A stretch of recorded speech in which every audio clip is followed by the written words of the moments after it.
గౌతమ్ గారు మనం చూసినాం 10 ఏళ్ల పాటు వ్యవసాయం ఒక సంతోషంగా సాగిన సందర్భం, రైతు గుండెల మీద చేసుకుని హాయిగా నిద్రపోయిన పరిస్థితి తెలంగాణలో చూసినాం.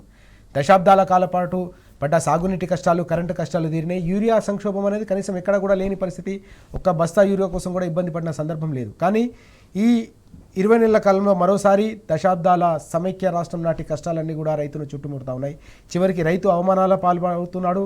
రైతుపై చేయి చేసుకునే ఈ దయనీయమైన పరిస్థితులు, చివరికి ఒక గిరిజనుడిపై 3rd డిగ్రీ ప్రయోగించారనే అంశం కూడా మనం చూస్తా ఉన్నాం. ఎట్లా చూడాలి మొత్తం వ్యవహారాన్ని మనం? అంటే అదే ప్రభుత్వానికి చిత్తశుద్ధి లేకపోవడం, ప్రజల పట్ల బాధ్యత లేకపోవడం అనేది ఇక్కడ స్పష్టంగా కనబడతా ఉంది తెలంగాణ రాష్ట్రంలో. యూరియా కోసం లైన్లో నిలబడ్డ వాళ్ళకి యూరియా అందే విధంగా ఏ విధంగా ప్రయత్నం చేయాలని చెప్పేసి ప్రభుత్వం ఆలోచించాల్సిన స్థితిలోంచి పోలీసులను పెట్టి వాళ్ళని కొట్టిస్తున్న పరిస్థితి ఈరోజు తెలంగాణ రాష్ట్రంలో కనబడతా ఉంది. మనం ఇంతకుముందు కూడా చూసాం, సిద్దిపేట జిల్లాలో కూడా ప్రజల్ని ఇట్లనే పోలీసులు అడ్డుకుంటే ప్రజలు తిరగబడ్డ పరిస్థితి. అంటే బీఆర్ఎస్ అధికారంలోకి వచ్చే నాటికి ఇక్కడ సాగులో ఉన్న భూమి ఎంత ఉంది, సాగులోకి వచ్చిన భూమి ఆ తర్వాత బీఆర్ఎస్ అధికారంలోకి వచ్చిన తర్వాత సాగులోకి వచ్చిన భూమి ఏంటంటే లక్షల ఎకరాలు ఉంది. అదేవిధంగా కాళేశ్వరం లాంటి ప్రాజెక్టులు కట్టిన తర్వాత మల్లన్న సాగర్ కావచ్చు, రంగనాయకమ్మ సాగర్ మన రిజర్వాయర్లు కావచ్చు, ఇటువంటి కట్టిన తర్వాత ఇంకా ఎక్కువ మొత్తంలో మనకు ప్రభుత్వ అధికారికంగా చెప్పిన లెక్కల ప్రకారమే సుమారు 20 లక్షలకు పైగా లక్షల ఎకరాలు మనం సాగులోకి తెచ్చుకోగలిగాం. ఈరోజు సాగులోకి తెచ్చిన తర్వాత ఈ కాంగ్రెస్ ప్రభుత్వం అధికారంలోకి వచ్చిన తర్వాత మనము ఎన్ని ఎకరాల సాగుంది, ఎన్ని ఎకరాలకు ఎంత యూరియా అవసరం ఉంది, ఈ అవసరమైన యూరియా కోసం ఏం ప్రయత్నం చేయాలని చెప్పేసి వీళ్ళకు ఒక దృష్టి లేదు, ఒక కామన్ సెన్స్ లేదు. 2 సంవత్సరాలు కావస్తుంది, దాదాపు వీళ్ళ హయాంలో 4 సార్లు పంటలు పండే సీజన్ వచ్చింది. ఈ సీజన్లో మనకు ఎంత యూరియా అవసరమైందని చెప్పేసి ఒక ఆలోచన ఉండదా? వ్యవసాయ శాఖకు ఒక అంచనా ఉండదా? మనం ఆ రోజు తెలంగాణ వచ్చిన కొత్తలో 7 నుంచి 8 లక్షల మెట్రిక్ టన్నులు మనం యూరియా వాడితే మన రాష్ట్ర ప్రజలు తెలంగాణ రాష్ట్రం ఏర్పడ్డ తర్వాత మనం చెరువులు బాగు చేసుకున్న తర్వాత ప్రాజెక్టులు కట్టిన తర్వాత 28 లక్షల మెట్రిక్ టన్నుల యూరియాని వాడుకునే స్థితికి వచ్చినాం. దాని 28 లక్షల మెట్రిక్ టన్నులు పెంచుకోవటంలో ప్రజలు ఎక్కడా కూడా ఇబ్బంది పడలేదు. మనం కేంద్రం దగ్గరికి పోయి అదే మధుసూదనాచారి గారు మన కేసీఆర్ గారు పంపించిన తర్వాత 1కి 4 సార్లు 1కి 10 సార్లు ప్రయత్నం చేసి గొడవ పడి తీసుకొచ్చిన స్థితి. మన రైతులు ఎక్కడా కూడా ఇబ్బంది పడద్దు, అది నీళ్ల విషయంలో కావచ్చు, యూరియా విషయంలో కావచ్చు, ఇంకా ఏ విషయంలో కూడా ఇబ్బంది పడడానికి వీల్లేదని చెప్పేసి మనం ఆ రోజు ప్రయత్నం చేస్తే, బీఆర్ఎస్ ప్రభుత్వం ప్రయత్నం చేస్తే, ఈరోజు చేతులుడికి అసలు చేతిలో ఏమీ లేక యూరియా వేస్తే తప్ప పంట రాని స్థితిలో ఈరోజు రైతులు ఉంటే వాళ్ళని పట్టుకొని కొట్టడము, వాళ్ళ ఇబ్బందులు ఎప్పుడో పొద్దునొచ్చి రాత్రంతా అక్కడే ఉండి తిండి లేక తిప్పలు లేక చెప్పులన్నీ లైన్లో పెట్టి ఇబ్బందులు పడుతుంటే వాళ్ళ మీద అమానుషంగా ప్రవర్తించడం ఇది ఎంతవరకు కరెక్ట్?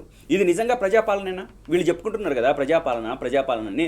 ఒకవైపేమో రైతులు ఇబ్బంది పడుతున్నారు, ఇంకోవైపేమో అడిగిన వాళ్ళు ఇబ్బంది పడుతున్నారు, ఇంకోవైపేమో ఫార్మా కంపెనీల పేరుతోనే పోతున్న భూముల రైతులు ఇబ్బంది పడుతున్నారు, ఔటర్ రింగ్ రోడ్డుతో పోతున్న భూములతోనే ఆ రైతులు ఇబ్బంది పడుతున్నారు, అదేవిధంగా హైడ్రా పేరుతో ఇక్కడ జీవితాలు ధ్వంసం చేస్తున్నారు, ప్రజల ధ్వంసం. అంటే వీళ్ళు ఎవరి ప్రయోజనాల కోసం అధికారంలోకి వచ్చినారు? అంటే కేవలం కాంగ్రెస్ పార్టీ నాయకులు, కాంగ్రెస్ పార్టీ పెద్దలు వాళ్ళ కోసము, వాళ్ళ రక్షణ కోసమే వచ్చినారు తప్ప ప్రజల రక్షణ కోసం కాదు, రైతుల భూములు కానీ ఇంకోటి కానీ కాదు.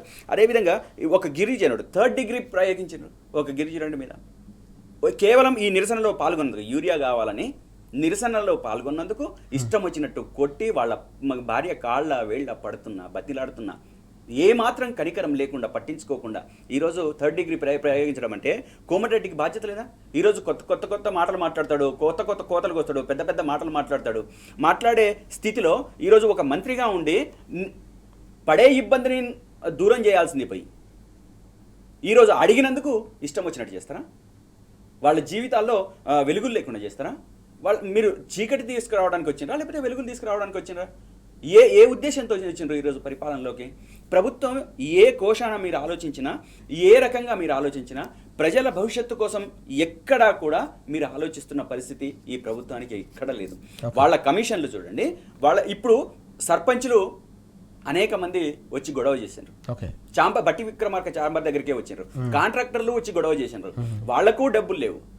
అదేవిధంగా నిన్నటి దాకా మేము కాలేజీలే బంద్ చేస్తామని చెప్పేసి రీఎంబర్స్మెంట్ లేని కాలేజీ యాజమాన్యాలు ప్రకటించిన స్థితి వాళ్లకు లేదు.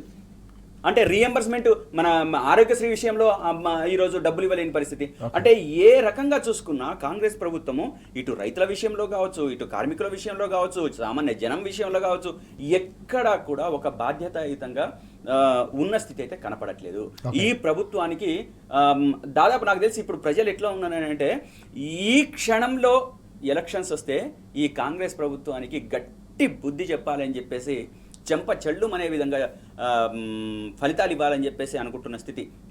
ఏ గ్రామానికి వెళ్ళినా, ఏ పల్లె ప్రాంతానికి వెళ్ళినా, ఏ విషయాన్ని మాట్లాడినా ఈరోజు రేవంత్ రెడ్డి గారి పరిపాలన, కాంగ్రెస్ ప్రభుత్వం చేస్తున్న పరిపాలన ఏ విధంగా ఉందంటే మనం మాటలో చెప్పుకోలేని బూతులు. ఒక్క మాట కాదు అది. అసలు ఎంత నేను ఇదివరకు చూస్తున్నా కదా, దాదాపు 20 ఏళ్ల రాజకీయ జీవితం నాది. ఈ 20 ఏళ్ల రాజకీయ జీవితంలో ఏనాడు ఏ ముఖ్యమంత్రికి, ఏ ప్రభుత్వానికి ఇంత ఘోరమైన అవమానాలు కానీ, ఇంత ఘోరమైన మాటలు కానీ ఎక్కడా కూడా చూసిన స్థితి లేదు. గౌరవంగా అంటే ఇంకా మంత్రులకో లేకపోతే కింద స్థాయి వాళ్ళకో ఏదైనా మాటలు అంటే అన్ని చిన్న చితక, కానీ ఒక ముఖ్యమంత్రిని పట్టుకొని ఈరోజు అసలు నోటికి మనలాంటి వాళ్ళ మాట్లాడుకోవడానికి రాని పదాలు మాట్లాడుతున్నారు ప్రజలు. అంత ఆక్రోషంగా, అంత ఆగ్రహంగా, అంత బాధగా, అంత కసిగా ఉన్న పరిస్థితి ఈరోజు తెలంగాణ రాష్ట్రంలో లేదు. ఈ ప్రభుత్వానికి చిత్తశుద్ధి లేదా? వీళ్ళకు వేగులు లేరా? వీళ్ళకి ఇంటెలిజెన్స్ వ్యవస్థ లేదా? ప్రజలు ఎక్కడ ఇబ్బందులు పడుతున్నారు? ఏ రకంగా సమస్యలు వస్తున్నాయి? ఈ సమస్యలను ఏ విధంగా పరిష్కరించాలి? ఏ రకంగా మనం చేసుకోవాలని చెప్పేసి ఆలోచన లేదా? మనము 10 సంవత్సరాల పరిపాలనలో 4 లక్షల కోట్ల రూపాయలు అప్పు చేస్తే ఈరోజు వచ్చిన 20 నెలలను దాదాపు 1,82,000 కోట్ల రూపాయలు అప్పు చేసి పెట్టినాం. ఏం కట్టినాం? ఒక ఫ్లైఓవర్ కట్టినావా? ఒక చెరుకు బాగు చేసినావా? లేకపోతే ఇంకో ప్రాజెక్ట్ కట్టినావా? ఏం కట్టింది ఈ ప్రభుత్వము? ఏం కట్టింది? సరే, తెచ్చిన అప్పులకు ఏదైనా ప్రజల కోసం ఖర్చు పెట్టింది ఏదైనా కనబడుతుందా? ఎవరన్నా సంతోషంగా ఉన్నారా? ఎక్కడ లేరు. మనం తెచ్చిన ప్రతి పైసా, ప్రతి రూపాయి, ప్రతి అణ మనం ప్రజల కోసం కేటాయించడం, ప్రజల బాగు కోసం కేటాయించడం. తెలంగాణ ప్రాంతంలో ఉన్న ప్రతి మనిషి సంతోషంగా ఉండే విధంగా వ్యవహరించాలని చెప్పేసి మనం ఆ రోజు బీఆర్ఎస్ ప్రభుత్వం ఆలోచించింది. ఆలోచించిన దాంట్లో భాగంగానే మనం ఎక్కడా కూడా ప్రజలకు ఒక తక్కువ చేసి అదేవిధంగా వాళ్ళ బాగు కోసమే ఆలోచించిన స్థితి ఆ రోజు ఉంది. ఈ రోజు ప్రజల్ని ఎట్లా విధ్వంసం చేయాలి, అదేవిధంగా వాళ్ళ జీతాలను ఎట్లా ఛిద్రం చేయాలనే ఆలోచనతో కాంగ్రెస్ పార్టీ ఉంది. కాబట్టి ఈ కాంగ్రెస్ పార్టీ ఇప్పటికైనా బాధ్యతగా ఉండాలి. వాళ్ళ బాధ్యత మర్చిపోయి ప్రజల ఇట్లా కసి తీర్చుకోవడం కాదు, పగ తీర్చుకోవడం కాదు. వాళ్ళ మీద మీరు ఏదైతే ప్రజా పరిపాలన అని చెప్పేసి మీరు బాధ్యతలోకి వచ్చిండ్రో దాన్ని నిర్వర్తించాలనేది అయితే మేము గట్టిగా చెప్తున్నాం బీఆర్ఎస్ పార్టీ.